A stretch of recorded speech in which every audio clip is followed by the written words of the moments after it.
Okay बच्चों, previous video में मैंने आप लोगों को सिंपल हार्मोनिक मोशन पढ़ दिखाया on a spring mass attached to a spring. आज हम सिंपल हार्मोनिक मोशन पढ़ेंगे on a pendulum, simple pendulum. For this सबसे पहले आपको पता होना चाहिए व्हाट इज अ पेंडुलम।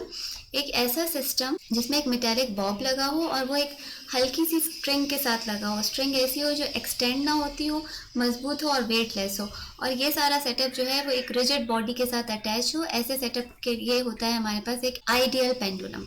अब देखो, इसकी जो ओरिजिनल पोजीशन थी पेंडुलम की वो ये है ओ। इससे हमने इस पेंडुलम को डिस्प्लेस किया टू द पॉइंट ए। इसको हम ले लेते हैं पॉइंट ए।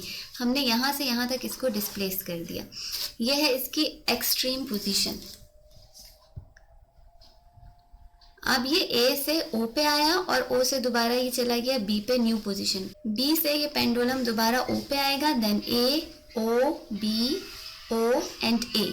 ये है पेंडुलम की मूवमेंट। इसको हम कहते हैं पीरियोडिक मूवमेंट क्योंकि ये अपने आप को रिपीट कर रही है। A to O then O to B. मैं इसको हमने लिया position A O and this was the position B. इस रूट पे ये पेंडुलम जो है ये मूव कर रहा था। अब देखो बच्चों, जब पेंडुलम ए से बी की तरफ आएगा तो क्यों आएगा ये ए से बी की तरफ? Due to the force of gravity. हमने पहले इसको फोर्सफुली पुश किया ए तक, ए से हमने इसको छोड़ा, ए से ओ तक ये आएगा due to the force of gravity. Earth की ग्रेविटी की वजह से ये किस तरफ आएगा? ओ की तरफ। फिर ओ पे ये रुकेगा नहीं बल्कि यहाँ से सीधा आगे की तरफ मूव कर जाएगा टुवर्ड्स बी। बी पे आके ये स्टॉप होगा और फिर बी से दोबारा ये आना शुरू हो जाएगा ओ की तरफ। ओ से बी की तरफ ये क्यों गया? Due to inertia. इनर्शिया क्या होती है? किसी भी बॉडी की एबिलिटी कि वो अपनी स्टेट ऑफ रेस्ट या यूनिफॉर्म मोशन को मेंटेन कर सके, ये होता है इनर्शिया। ग्रेविटी की वजह से ये ओ पे आया और फिर इनर्शिया की वजह से ये ओ पे रुके बगैर बी पे चला गया। अब हम देखते हैं वेलोसिटीज कैसे चेंज हो रही हैं। देखो, जब ये ए से ओ पे आया, इसकी वेलोसिटी ग्रेजुअली होती है इंक्रीज क्योंकि ये अर्थ ग्रेविटी की वजह से नीचे की तरफ खिंच रहा है, नीचे की तरफ आ रहा है अर्थ की ग्रेविटी की वजह से। फिर जब ये ओ से बी पे जाएगा तो इसकी जो वेलोसिटी है वो आहिस्ता आहिस्ता डिक्रीज होती जाएगी। फर्स्ट करें, यहाँ पर इसकी वेलोसिटी थी 4, 3 हो गई, 2 हो गई, 1 हो गई, और इस पॉइंट पे आके जहाँ पर ये रुक जाएगा इसकी वेलोसिटी हो जाएगी 0।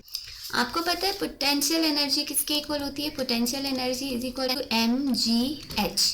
अब जब ये इस एक्सट्रीम पोजीशन पे पहुंच गया, यहाँ पर देखो इसकी पोटेंशियल एनर्जी क्या होनी चाहिए? एक इसका मास, दूसरा फोर्स ऑफ ग्रेविटी, तीसरा जो इसने हाइट ज़मीन से यहाँ इस हाइट तक पहुँच गया, तीसरी इसकी हो गई हाइट। तीनों चीज़ें मिलके एक अच्छी खासी अमाउंट ऑफ पोटेंशियल एनर्जी बना देगा। यानी इस एक्सट्रीम पॉइंट पे इसकी पोटेंशियल एनर्जी क्या हो जाएगी? मैक्सिमम। साथ ही साथ what is kinetic energy? Kinetic energy is equal to half mv²। इस पोजीशन पे हम कह रहे हैं कि इसकी वेलोसिटी कितनी हो गई? 0। अब जब वेलोसिटी 0 हो गई तो अगर हम v की जगह 0 लगाएंगे तो ये पूरी की पूरी वैल्यू क्या हो जाएगी? 0। इसका मतलब है कि एक्सट्रीम पोजीशन पे इसकी वेलोसिटी किसके इक्वल हो जाएगी? 0 के इक्वल। इसलिए इसकी काइनेटिक एनर्जी एक्सट्रीम पोजीशन पे कितनी हो जाएगी? 0। सो इस पोजीशन पे जो एक्सट्रीम पोजीशन है ए है या बी, दोनों पे पोटेंशियल एनर्जी जो होती है वो मैक्सिमम होती है और काइनेटिक एनर्जी जो होती है वो मिनिमम या 0 होती है। Talking about the mean position, ये जो मीन पोजीशन है, अब जब बॉब बी से दोबारा ए की तरफ आए और मीन पोजीशन ओ की तरफ आएगा तब क्या होगा? Due to the force of gravity की वजह से ये बॉब नीचे की तरफ इसकी वेलोसिटी इंक्रीज होती जाएगी। ठीक है, इसकी एक्सेलरेशन प्रोड्यूस होगी। इसमें rate of change of velocity क्या होती है? एक्सेलरेशन। तो ये जब नीचे की तरफ आएगा इसकी वेलोसिटी इंक्रीज होती जाएगी due to the force of gravity इसको अपनी तरफ खींचेगी, इसलिए इसकी वेलोसिटी इंक्रीज होगी। तो हम कह सकते हैं इसकी वेलोसिटी 1, 2, 3 और 4, यानी मेन पोजीशन पे पहुंच के इसकी वेलोसिटी हो गई मैक्सिमम। अगर वेलोसिटी मैक्सिमम हो गई तो इसकी पोटेंशियल एनर्जी क्या होगी? पोटेंशियल एनर्जी अगेन किसके इक्वल थी? mgh। मेन पोजीशन पे पहुंच के इसकी हाइट क्या हो जाएगी? 0। हाइट खत्म हो गई। जब एक वैल्यू यहाँ पर 0 हो गई तो इसका मतलब क्या है? ये पूरी की पूरी वैल्यू क्या हो गई? 0। तो पोटेंशियल एनर्जी मेन पोजीशन पे क्या हो जाती है? 0।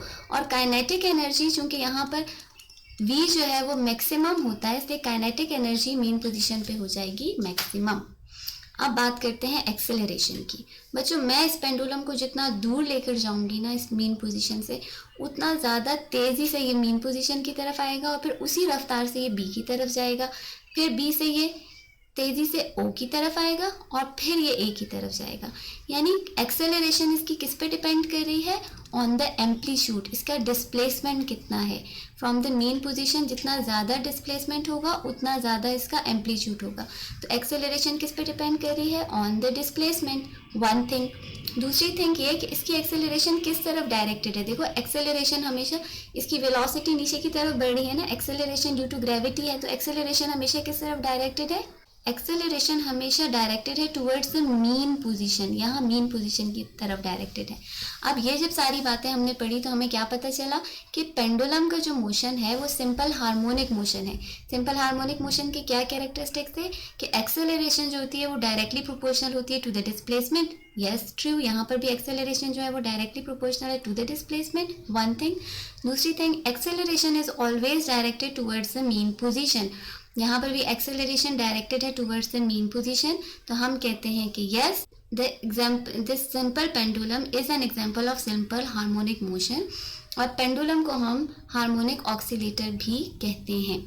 इसी सिंपल पेंडुलम से हम लोग मुख्तलिफ किस्म की डेफिनेशंस को समझते हैं कि what is vibration, what is time period, etcetera.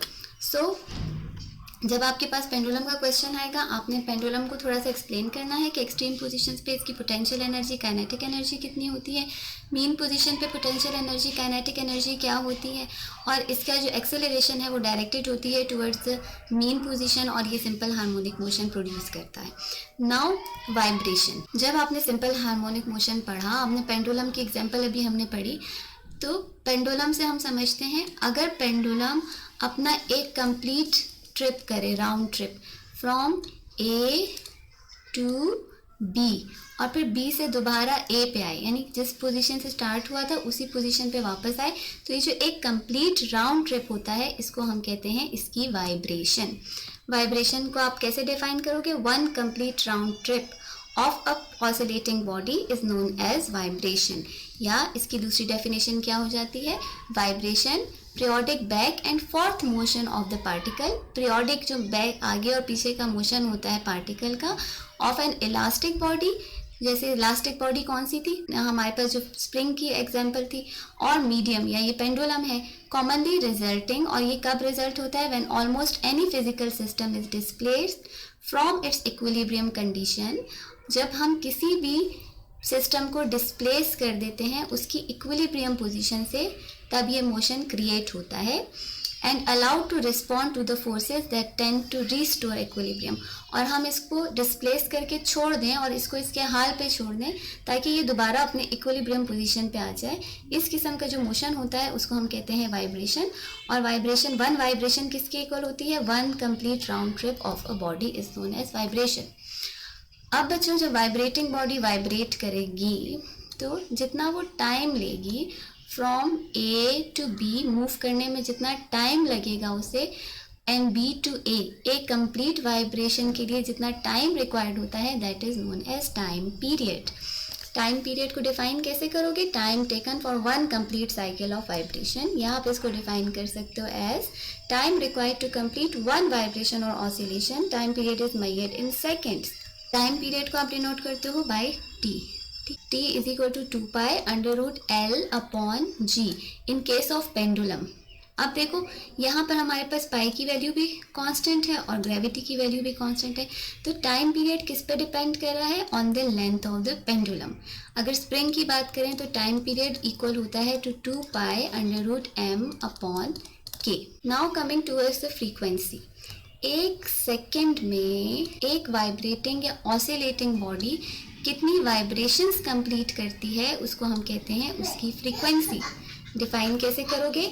Number of vibrations executed by an oscillating body in 1 second. एक सेकेंड में कितनी वाइब्रेशन कंप्लीट करता है वो होती है फ्रीक्वेंसी। फ्रीक्वेंसी का यूनिट होता है vibrations per second, cycles per second या हर्ट्ज। इसको हम रिप्रेजेंट करते हैं by F is equal to 1 upon T.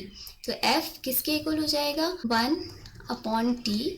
T किसके इक्वल था in case of pendulum 2 pi under root L upon G. So frequency किसके इक्वल हो जाएगी, frequency is equal to 1 upon 2 pi under root G upon L.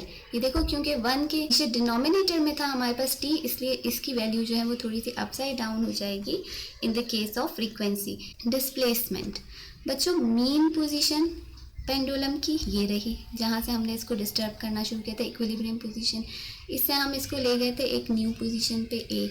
अब हम इसका जो भी डिस्टेंस होगा फ्रॉम द मीन पोजीशन, जितना भी डिस्टेंस ये पेंडुलम कवर करता है उसको हम कहते हैं इसका डिस्प्लेसमेंट। कोई भी डिस्टेंस जहाँ पर भी आप कंसिडर करो, अगर आप इसको x1 को कंसिडर करो, first displacement distance from the mean position is known as displacement.